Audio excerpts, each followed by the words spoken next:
We were all wondering, what the heck is he doing drafting Landon Dickerson, the guy with a bum knee? It plugged the kid in. He had a couple of rough moments early on. Turned out to be solid at the left guard once they shifted him from right to left. Kenneth Gainwell. You look at the pieces they got in this draft. So Howie hit a home run last year in terms of draft picks. Can he do it again? If he kept those 3 draft picks, it's imperative they get a minimum of 2 starters out of that first round and a significant contributor with the 3rd pick in that first round as well. That's imperative. If he can do that, then they're on the right course.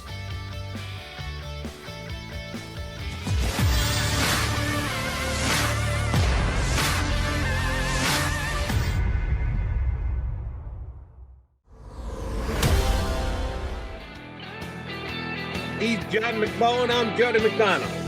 That makes us Mac a Mac, which is Birds 365. We're waiting on Derrick Gunn. He should be joining us momentarily. D Gunn said he could hop on. We're waiting for him to do just that. And the reason why we like having D Gunn on, above and beyond the fact that he's a good dude, is that he is well tied in to the Philadelphia Eagles, and a lot of their players has a lot of very good relationships with Eagle players. And let's see how those relationships are going as Derrick Gunn joins us here on Birds 365.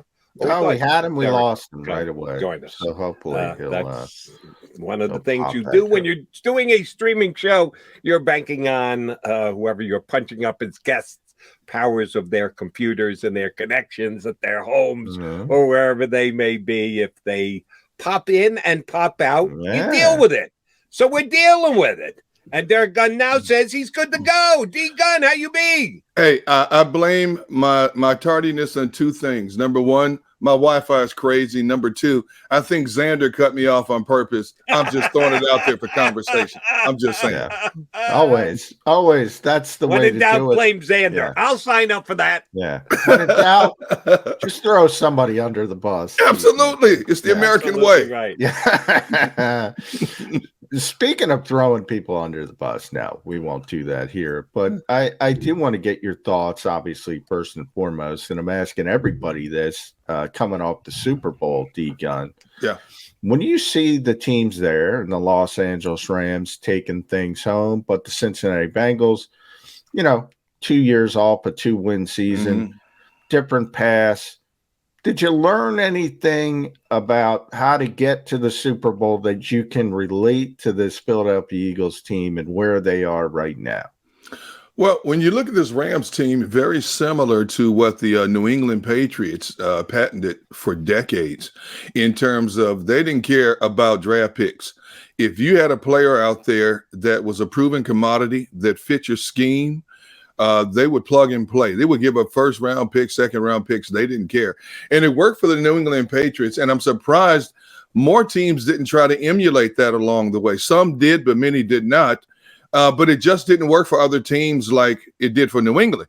But you look at what the Rams were able to do. I mean, they go out. It started with Jalen Ramsey. Then they had Von Miller, Odell Beckham. It just kept going on and on. They just say, you know what? We're in it to win it now. And it worked for them. They make a trade for Matthew Stafford, who was lost in obscurity in Detroit.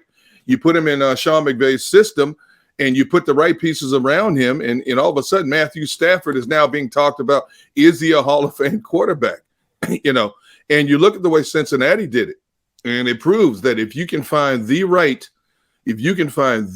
quarterback, the franchise quarterback, and you put the necessary pieces around him, building this team the right way, sprinkling in a few free agents here and there, you can also find a good measure of success. You look at their drafts, the prime example is they get the quarterback in Joe Burrow. Then the next year they go and get his former teammate, Jamar Chase.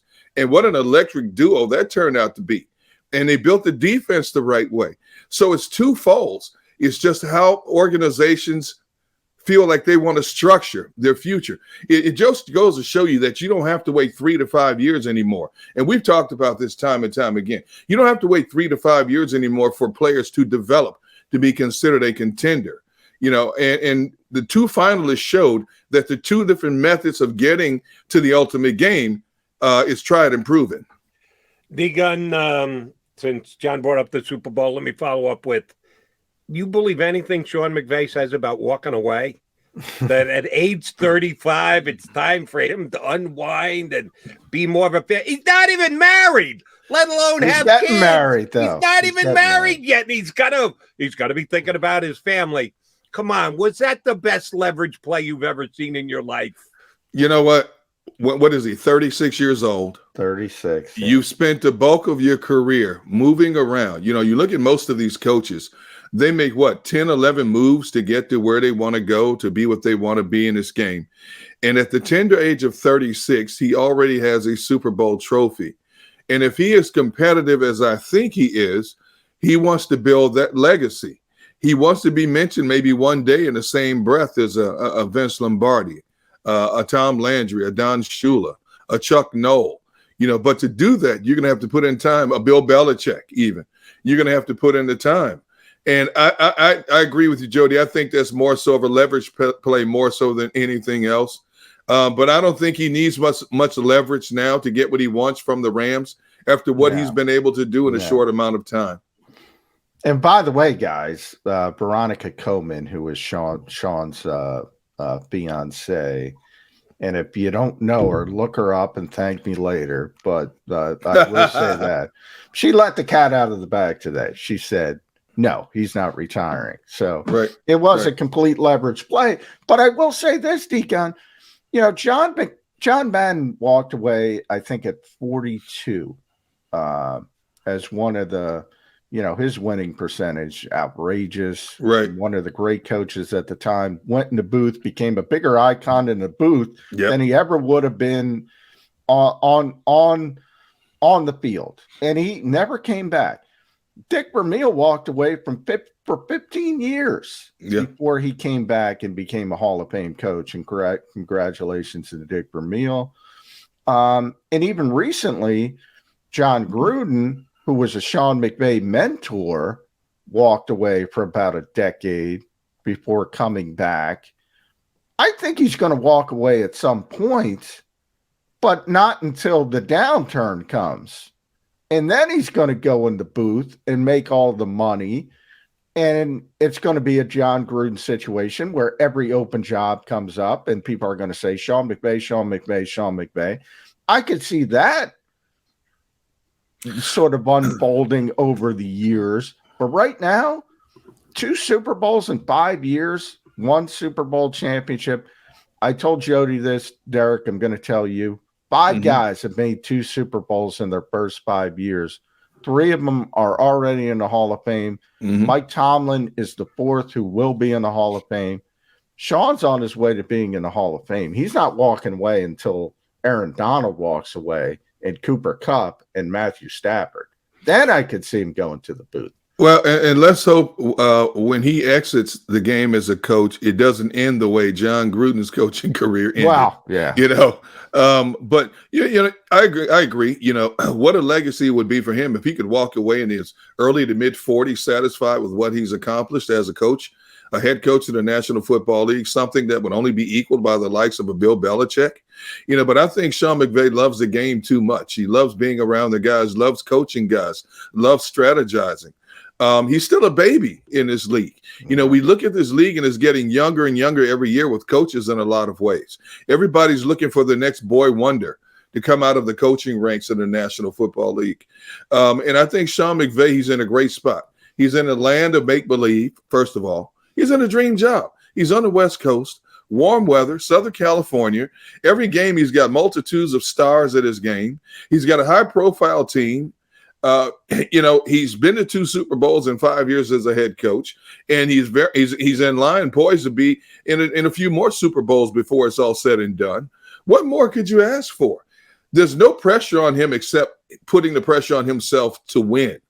You know, he's done the ultimate already. He's given that area, which is a fan of transient fans. You know, we don't really know how many Los Angeles Ram fans there really are, you know, out there. If you look at the parade. Yeah, they all come out. They all come out of the woodwork when the games are big. You know, they all want to be seen then. But he's in a great situation right now. New stadium, a coach that basically gives him what he wants. So why would you want to walk away with that? You look at a lot of coaches, their careers end in frustration. They move around, they bounce around, they have mediocre success. Many coaches never get to a Super Bowl. Here it is, this guy, 36 years old, he's already been to 2. He's in the perfect situation for himself. And when he decides to walk away from the game, it's because he no longer feels like, I agree with you, John. It's because he no longer feels he has anything to accomplish or wants to coach anymore. That's the only way I see him walking away. Unless that situation in Los Angeles drastically takes a turn for the worse, that's the only way he walks away from the game. D-Gun, I want to tap into your closeness with the Eagles and your contact with the Eagles. Season over and done with, make the playoffs, tank the last game, go down to Tampa, got beat but made the playoffs when most people didn't think that was a possibility this year. No, you have personal relationships with several of the Eagle players that have been around for a while. Give me the feeling from the Eagle players that you know that you can get a good enough grasp on how they think the season went. Big part of that being Nick Sirianni as their new head coach first year, how they felt about the job Sirianni did.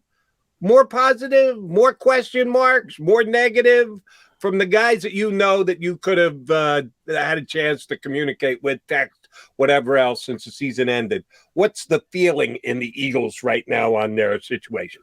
Definitely more positive. When you consider how this season started and where it could have gone, I mean, this thing could have been a disaster.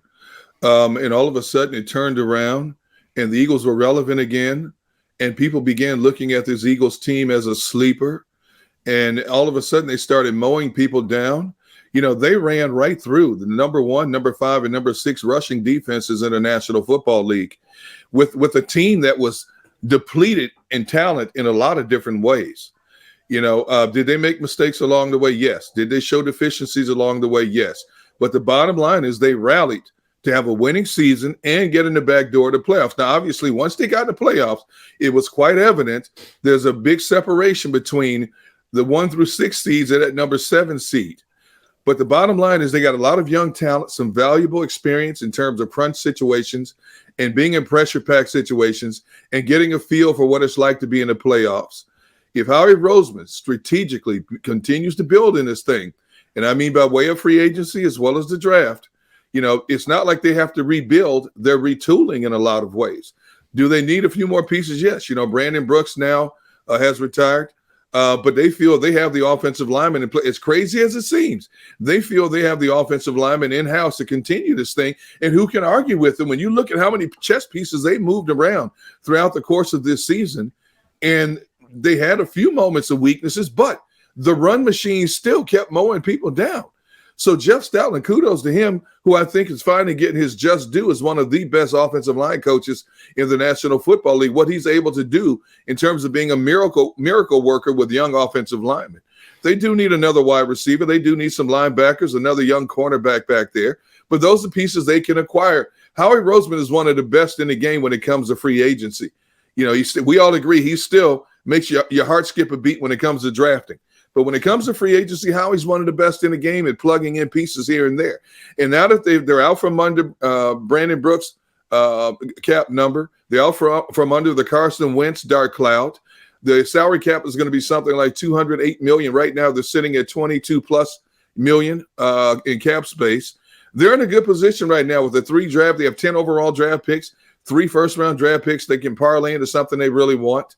I don't think they'll go to the extreme that the Rams did to build this team, but I do think they have enough weapons to build this team and make this team a viable entity in 2022 and beyond. You know, you mentioned the salary cap space and getting out from under the Carson Wentz cloud, D-Gun, and the 3 first-round picks, and Howie Roseman deserves credit for that. We always talk about the quarterback position and Jalen Hurts, and I think Jalen is a very young player. We've talked about it on this show. Still a lot of room to develop. We all know his work ethic. But I want to take this angle with you, D-Gun, because you have those 3 first-round picks. Right. Does it create a sense of urgency to make a decision at that position if you can go get a Russell Wilson? And there's so many hurdles. We don't even know if he wants to play here. We don't know if Seattle wants to trade him. But you're not always going to have 3 first-round picks. You're not always going to have that optionality, as Sam Hinkie used to call it. They have optionality now. Does that create a sense of urgency at the game's most important position? I think to a certain degree it does. But I also would say this, John. I believe that Jalen deserves at least one more year in Nick Sirianni's system to grow a little bit more. We look at how Sirianni streamlined that offense when they made the transition starting with the Detroit game, and they basically took the ball out of Jalen Hurts' hands and relied on the offensive line and their trio of running backs to get the job done. And I think Jalen played a more comfortable game. Did he still stumble along the way? Yes. Now, if there's a Russell Wilson out there and you can get him here, but I don't think you can get a Russell Wilson here. If I'm Russell Wilson and I'm looking at the current state of this team, do I want to be a part of a retooling process? I would want to go somewhere that has more of a complete team. You know, it gives me a chance to win now at this stage of his career. What is Russell now, 33, 34? 33 years old? I want to go somewhere where I have more complete entities that can help me get back in the big game a lot sooner rather than later. And I think Howie has to be careful, because if you spend 2 first-round picks to get a Russell Wilson in here, how is it helping you build this team? You know, everybody wants to build this team through youth, except the Rams. You know, how is that helping you build this team? And the Eagles, Howie Roseman and Jeffrey Lurie have told us they want to build this team. We want to get younger to get better. Well, that goes completely away from what he's telling us in terms of how he wants to build this team. So they do have an arsenal of weapons to build this team the right way. Now, you look at their draft from last year. I thought it was a great draft. When you look at the pieces they got in the draft last year, we were all wondering, what the heck is he doing drafting Landon Dickerson, a guy with a bum knee? It plugged the kid in. He had a couple of rough moments early on, turned out to be solid at the left guard once they shifted him from right to left. You know, Kenneth Gainwell. You know, you look at the pieces they got in this draft. You know, so how he hit a home run last year in terms of draft picks. Can he do it again? If he kept those 3 draft picks, it's imperative they get a minimum of 2 starters out of that first round and a significant contributor with the 3rd pick in that first round as well. That's imperative. You know, if he can do that, you know, then they're on the right course. But in terms of using all of your draft capital to get that one quarterback in here and still have needs at other positions, then you have to wonder, how does that affect you being able to bring in a nice complement for Devonta Smith, the wide receiver, or maybe bring in a proven but yet low commodity cornerback to go opposite of a Darius Slay? I mean, that's a interesting formula for Howie to look at and try to make that thing a realization. You got to run shortly, but I do want to get you on the record on this one. We had Martin Frank on earlier, and he gave us an interesting theory. Want yours? How could the marriage between Carson Wentz and the Indianapolis Colts go so bad so fast? Well, to me, it looks like Carson Wentz wasn't exactly what they thought he was. It wasn't what Frank Reich said he was. You know, that team, the Colts, had everything they needed to be a lethal team. You know, a good defense, great running game, good receivers, one of the best offensive lines in the game, and the quarterback faltered down the stretch. I look at some of the throws he made down the stretch, and it was like horrendous, some of his play down the stretch. So I think the Indianapolis Colts are now sitting back saying, wait a minute, this is not the guy we thought we were getting. This is not the Carson Wentz of 2017, Frank, that you tutored and nurtured and helped build into almost the MVP of the league in 2017. You know, and maybe there's more flaws to Carson Wentz's game that were ever known by a lot of us that are starting to surface now. You know, and you know, who knows? Maybe Carson's head is not where it should be to play at the high level, to be considered a franchise quarterback for a team like the Indianapolis Colts. And, you know, you hear all the rumors about how the Colts may want to, you know, part ways with Carson Wentz now after just one season. Well, you know, there's a lot of money involved here, you know, so you can say what you want to say. We all know where rumors come from. You know, say what you want to say. But I think, you know, Frank Reich is going to have to justify, you know, swaying the ownership to bring Carson in for at least one more year. But Carson Wentz showed a lot of flaws in his game in 2021. Last one for me, D-Gun, because you do have to run. Our old buddy Doug Pederson lands in Jacksonville.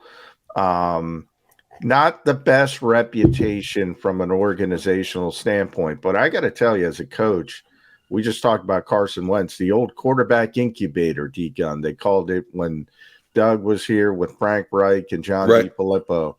Now he's got Trevor Lawrence, and that's got a bigger ceiling than even Carson Wentz before the injuries, and it's going to be Press Taylor and Mike McCoy. Is Doug set up for success on the first coast of Florida? Ooh, that's a great question. Well, you already have the quarterback in place. I know a lot of people out there are not high on the guy who pulls the strings, Trent Baalke, down there in Jacksonville. I think if they let Doug have input into how he wants to orchestrate the team, type of players he wants to bring into that organization, I think Doug could find a good measure of success down there. But if he encounters a lot of interference, as he did here after the Super Bowl year, then it could be a very tumultuous situation down there for him. I think Doug is great in terms of nurturing quarterbacks, especially a young quarterback. I think he's got a great young quarterback down there in Trevor Lawrence, who wants to win desperately, is not used to losing more games than he wins in a season. They just have to build that thing the right way. They've got some decent pieces down there. They just have to keep adding to it, and if they allow Doug to have the input that he wants to build the team the way he wants to, I think Doug Pederson, I don't know if he can get to a Super Bowl with Jacksonville, but I do think he can turn that team around into a solid playoff contending team. All right, last thing, D-Gun, and that's a promise. I'm sorry I haven't checked your social media in a while. That's all right. What'd you barbecue on Super Bowl Sunday? Mm-hmm. Wow. We did some ribs, did some chicken thighs, and then I did some beef sausage. Initially, I said, I'm not barbecuing anything. I'm just going to do some burgers, sit in front of the TV by myself and watch the game. But, what's funny was at our church, they were having this big chili cook-off, and everybody was coming in to prepare their chili. And so my pastor asked me, are you coming to the chili cook-off? Do you cook, Justin? First of all, I'm not a chili expert. He says, are you coming? You can be one of the judges. I said, I'm not coming. I won't be there. He goes, why? I said, because whenever my wife has conned me into either hosting a Super Bowl party or to go to a Super Bowl party, everybody wants to walk in front of the TV. Nobody's really watching the game. Everybody wants to talk. Or the people who sit next to you want you to sit there and analyze plays with them or tell them what you see. And I'm thinking, I don't want to talk about the game. I just want to watch the game. So I said, this particular Super Bowl, I'm going to sit here by myself, maybe grill a burger and call it a day. Well, that didn't happen. My wife decided she wasn't going back. She stayed home. My oldest daughter, son-in-law, and 7-month-old granddaughter and 7-year-old grandson decided to come over. My other daughter and son-in-law who lives here with their 3-year-old son, they decided to stay home. And then my son's girlfriend came over. Plus, we have 3 dogs. The 2 little dogs are always trying to kill the big dog, so they have to intertwine every now and then. So here's what I did in my family room. The TV's on the wall. Everybody had the couch and the floor. I went outside to my garage, grabbed me one of my big beach chairs. I sat behind everybody up against the wall, and I had the time of my life. I watched the game in peace. Everybody ate well, and very few people bothered me. And I even got to watch the halftime show. So it was one of the best Super Bowls I've watched in a long time. He enjoyed it, but he also did some cooking because the family said, Dad, we need you on the queue. Get out there and make some grub for us on Super Bowl Sunday. Glad you got the apron on and then were able to kick back and enjoy. We enjoyed having you here with us today. Check them out on Gun on One, the JAKIB Media postgame show, which I'm sure D-Gun will be part of again next year. He jumps on 97.5 The Fanatic all the time. Our pal D-Gun here with us. D-Gun, thanks, buddy. Appreciate it. Hey, man, thank you guys for having me on. Thanks, D-Gun. Derrick Gunn here with us on Birds 365. All right, J-Mac and J-Mac. We still got a solid quarter of an hour to go. A couple more things we can sink our teeth into before we wrap up the return edition of Birds 365.